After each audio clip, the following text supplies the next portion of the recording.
Joining us, the head coach of the Cavaliers, Dane Damron. UVAY is on the road to finish out the 2022 regular season. It begins with a trip to Jefferson City to take on the Eagles of Carson-Newman. Coach, coming off another near miss against one of the better teams in this league. Talk about your team's performance here, specifically last week, and how well your defense has played. Yeah, our defense has done a fantastic job keeping us in ball games. I thought offensively we were much better. We moved the ball, well. We just couldn't cross pay dirt.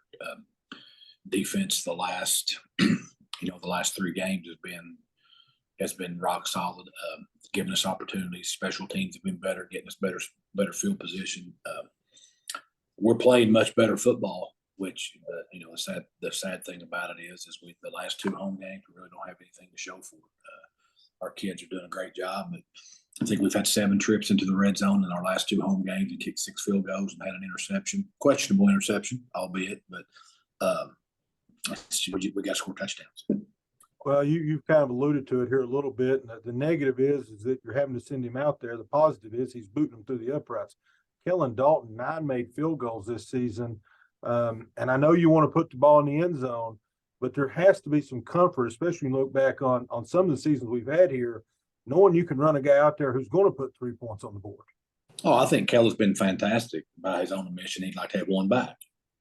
But he's done a good job all year long, and has been rock solid. Hit a score record in that first game, and I think he's missed 2 for the year, so 9 out of 11, which is pretty good. It's kind of a mixed emotions about that. It's just like I couldn't be more happy for Drew Vermillion, but I wish Drew wasn't out there so much. And the same thing with Kellen, but he's given it. It's good to know you got 3 points, and getting a couple 3-pointers isn't bad, but you can't just rely on that because we've got to score touchdowns. Because as we open the show with, I think defensively we've been as good as we can be, but teams are still going to score points. You're going to shut very few teams out, and so we've got to get down there and score touchdowns. Markel Harrison, what's he meant to this offense? He's emerged as one of the top guys in the leagues in terms of number of receptions. He's just become Mr. Reliable catching the football. And what's Harrison meant to your team, especially helping Juwan along here the last couple of weeks? Well, he's been consistent, as you said, Mr. Reliable. We've handed him the ball some, and we've thrown him the ball quite a bit. I think he's 4 receptions behind that big kid that we'll see this week, Carson-Newman. So he's done a great job, and Dorian's done a great job. Tyler Kirkus had 9 catches the other day. He stepped up and done good. It's funny that we're sitting there talking about these kids having all these catches, but we just can't score touchdowns. I thought Juwan was much better. There's 2 throws that I wish he could have back, and self-admittedly he would like to have those 2 throws back too. But we just got to continue trying to get down there. We've moved the ball all year long.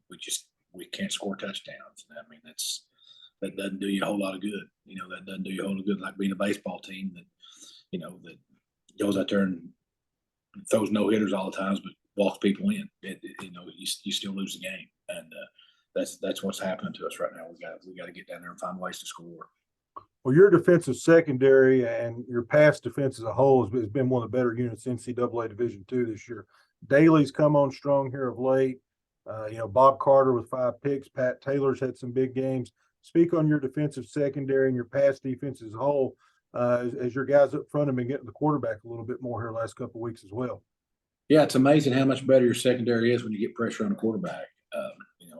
I think Robert Carter's as good as any corner in the country. I think he's special, and as you said, Markel has really come into what we thought he would be. He was just had nagging injuries at the beginning of the year, but he's playing a lot better. And Patrick Taylor, the same way. He missed the first couple of games, but he's back and playing really well. And Jalen Jones playing the other corner is doing good things. Jaquez Williams and Jordan Gillespie are guys that are in the rotation back there. We basically got a 6-man secondary, and those guys are doing a really good job. And so when Joel and Austin and Trevor and Taylor are getting pressure on the quarterback, that makes those jobs a whole lot easier back there, and they've done a fantastic job. Coach, switching gears, looking at Carson-Newman, they're the top-ranked offensive rushing unit in the league, but they're coming off a game where they threw the ball more than they've thrown it at any point this season. Your assessment of the Eagles? Oh, I mean, they've had big number 15 at receiver for a long time. Now they got that quarterback that transferred in from Tusculum, who's pretty good. It gets the ball to him, and they do a lot of stuff on offense. They'll be in the veer in the next situation. They're in four wides, chucking them. But I think their quarterback does a really good job in doing what they ask him to do. There's no question. He's got to be assignment sound, trying to defend the veer. But they're a good football team. Coach Clowney's done a good job.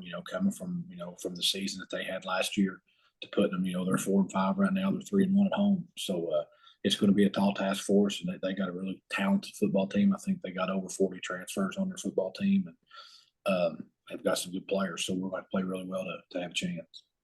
Coach, obviously, we don't know who our opponent is next week. Your team, I think, has played much better here the last 3 weeks down the season. What would it mean for your staff and these kids to get a win here toward the end of the season for some momentum that you can build going into the offseason? Well, I think wins always help. You don't go through what we go through to not finish it out on Saturdays. From an up close perspective, it stinks to be where we're at, but from a high above view, looking at it programmally, as a program as a whole, we're still playing a whole lot of young kids, and we're getting a whole lot of kids valuable reps. And the good thing, that I see is we're getting better. We fought through so many injuries. Week 9, going into week 10, we're playing our 5th tailback, I think. We're on our 3rd quarterback, and we've played 3 quarterbacks. Tyler O'Reilly's got some reps too, so we played 4 quarterbacks. And then defensively, at the linebacker positions and some other positions, we've really been banged up. So I think our kids have done a tremendous job. We all want to win, and there's no question about that, because that's why we do what we do. But we also got to look at what we're trying to build here. And, sometimes you take a step forward, you take 2 steps back. And, we thought we would be better at this point of the year. There's no question, but we are where we are. But we're playing our best football at the end of the year. And not a lot of teams that, that lose 6 straight football games can say they're playing their best football of the year. And that's just a credit to our young men and how hard they work and how they're bought in. And I couldn't be more proud of what they're doing. Kickoff, 3:00 from Jefferson City, pregame show 2:30 on 93.5 WAXM.com. Coach, good luck against the Eagles, and we'll catch up after the game. Thanks, Darryl.